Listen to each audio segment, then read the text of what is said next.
J'avais envie de vous parler d'un rêve que j'ai fait, mais pour moi c'était pas un rêve parce que j'ai eu plein de sensations et en fait au début j'arrivais pas à placer des mots humains dessus. J'ai rêvé de ce qu'on peut appeler le paradis. En fait, on rentrait dans une pièce qui ressemblait à un kiosque en bois et on devait être à peu près on était beaucoup de personnes en fait, mais la pièce elle était toute petite, ça faisait à peu près 2 mètres sur 2 mètres, pas plus. Et on était peut-être une centaine de personnes ou plus, mais comme on était morts, on va dire, on était décédés, on n'était que des âmes, et en fait on n'avait pas les sensations, tu sais, d'étouffement, tu sais, quand tu sens les odeurs des autres et tout, en fait on s'entrechoquait, donc en fait ça ne nous dérangeait pas d'être autant de personnes dans un si petit endroit confiné, tu vois. Et après on arrivait dans un endroit, ça ressemblait à un bar parce que y avait plein d'étagères, toujours en bois, qui étaient remplies de verres. Et les verres étaient remplis comme de l'eau, mais de l'eau qui était fluorescente. En fait, il faisait nuit, mais on était tellement bien éclairés par cette lumière et il n'y avait pas du tout de feu dans mon rêve. Et il y avait une ambiance qui était assez spéciale. Il faisait nuit et le ciel, il n'était pas rempli d'étoiles ni de nuages. Il était rempli de... En fait, ça ressemblait à des cubes qui avaient des formes différentes. Et on aurait dit que c'était fait en papier crépon. Et c'était comme s'il y avait de la lumière à l'intérieur. Un peu comme les lanternes qu'on peut voir autant au Maghreb que par exemple dans les pays asiatiques. Et en fait, ces cubes, ils dansaient, ils s'entrechoquaient entre le ciel et la terre. Et c'était magnifique. Et ça dansait et c'était tellement beau. Et il y avait beaucoup de personnes handicapées dans mon rêve.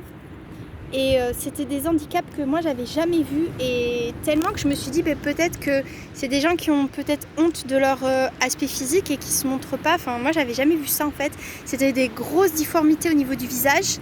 Et en fait, ces personnes-là, elles vivaient leur rêve, le rêve qu'elles n'avaient pas pu vivre sur Terre.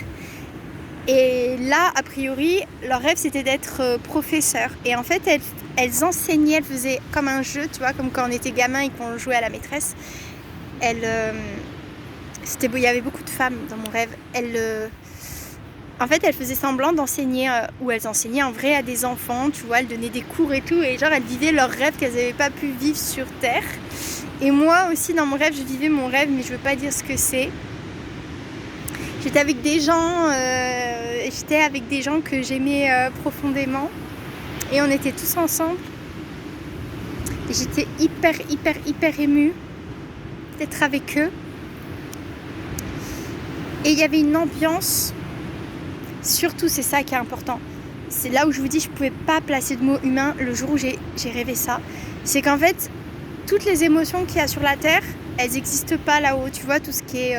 peur, colère, tristesse, c'est un amour, mais c'est pas comme l'amour qu'on ressent sur Terre.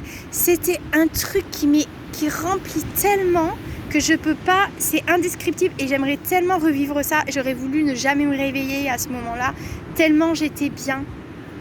Tu sais, quand les gens ils disent oui, dans le paradis on sent un sentiment d'amour fort et tout, mais c'est vraiment vrai. Et en fait c'est indescriptible, c'est même pas le mot amour, c'est tellement fort et puissant.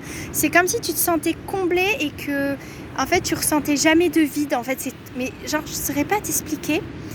Et quand je me suis réveillée, en fait mon téléphone il a sonné, mon réveil a sonné, ou on m'a appelé, je sais plus, genre je me suis réveillée. Et quand je me suis réveillée, je te jure que c'est vrai, je me suis réveillée en larmes. Mais quand je te dis que je pleurais, c'est que je pleurais vraiment. Et on m'a dit mais Pam, mais qu'est-ce qui t'arrive? Parce qu'en plus je me suis levée et j'ai fait comme ça, et je me suis mis vraiment à pleurer. Vraiment, pour moi je revenais d'ailleurs, tu vois. Et pour moi c'est pas un rêve que j'ai fait, j'ai vraiment vécu dans un endroit une expérience mais hors du commun. Je voulais plus repartir là-bas, je voulais que ça continue, je voulais encore voir à quoi ça ressemblait. Le ciel, il était d'un bleu, un bleu qui n'existe pas sur Terre. C'était tellement beau, c'était beau franchement. Et il faisait nuit, mais il faisait clair, c'était indescriptible. Tu sais, normalement la nuit t'es dans le noir, mais nous en fait il y avait des lumières. Le feu, ça n'existait pas dans mon rêve, c'était de l'eau qui était fluorescente et qui éclairait tout. Et c'était ces grosses lanternes qui dansaient tout le temps et qui s'entrechoquaient, qui touchaient le ciel et la terre. C'était trop beau.